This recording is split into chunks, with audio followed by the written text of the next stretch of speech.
नमो बुद्धे। सबसे पहले भगवान बुद्ध को कोटि कोटि प्रणाम और उन सभी महापुरुष भिक्षुओं को वंदन जिनके त्याग और साधना से बुद्ध धर्म आज तक जीवित है। मित्रों, भगवान बुद्ध और उनके संग में अनेक महान भिक्षु हुए, लेकिन उनमें से एक ऐसे थे जिनकी तपस्या, सादगी और करुणा इतनी गहरी थी कि उन्हें धर्म का आधार स्तंभ कहा गया। वे थे महाकाश्यप थेरो। आज हम उनकी जीवन कथा सुनेंगे और सीखेंगे कि हमें अपने जीवन को किस दिशा में ले जाना चाहिए। महाकाश्यप का जन्म पिप्पली कुमार के रूप में एक धनी ब्राह्मण परिवार में हुआ। उनके पास वैभव था, सुख सुविधाएं थीं, लेकिन बचपन से ही उनके हृदय में ये प्रश्न उठता था, क्या ये धन, ये वैभव सदा रहेगा? क्या यही जीवन का लक्ष्य है? जब वे बड़े हुए, माता पिता ने विवाह के लिए आग्रह किया। उनकी पत्नी भद्रा कापिलानी भी वैराग्य में गहरी आस्था रखने वाली थीं। दोनों ने मिलकर निर्णय किया कि वे संसारिक जीवन नहीं, बल्कि मुक्ति और सत्य की खोज करेंगे। दोनों ने वैभव छोड़ दिया और साधना मार्ग पर चल पड़े। फिर एक दिन पिप्पली की भेंट हुई स्वयं भगवान बुद्ध से। बुद्ध को देखकर उन्होंने अनुभव किया, यही वो गुरु हैं जिनकी खोज मैं कर रहा था।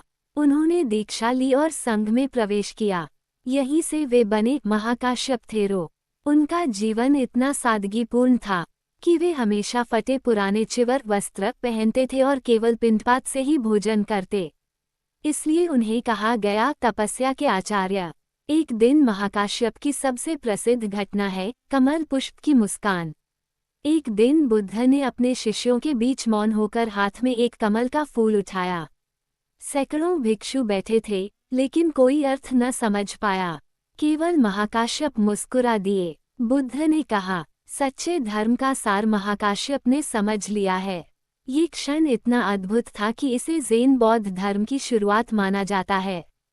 इस घटना से हमें शिक्षा मिलती है कि सच्चा ज्ञान शब्दों से परे है, वो केवल अनुभव और मौन में पाया जा सकता है। मित्रों, महाकाश्यप का जीवन करुणा और दया का प्रतीक था। वे गरीबों और पीड़ितों के घर पिंडपात करने जाते, ताकि उनका भी पुण्य बढ़े और उनका जीवन सुधरे। उनकी सादगी और संतोष इतनी गहरी थी कि देवता भी उन्हें सम्मान देते थे। बुद्ध के महापरिनिर्वाण के बाद जब पहला बौद्ध संगीति हुआ, तो उसका नेतृत्व स्वयं महाकाश्यप ने किया। उन्होंने बुद्ध के वचनों को संरक्षित किया और संघ को एकजुट रखा। महाकाश्यप का जीवन हमें ये सिखाता है, धन, वैभव और सौंदर्य सब क्षणिक हैं। सच्चा सुख केवल ध्यान, सादगी और करुणा में है।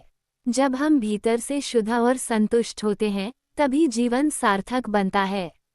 आज अगर हम जीवन में परेशान हैं, दुखी हैं या भटक रहे हैं, तो हमें महाकाश्यप की तरह अपने भीतर झांकना होगा।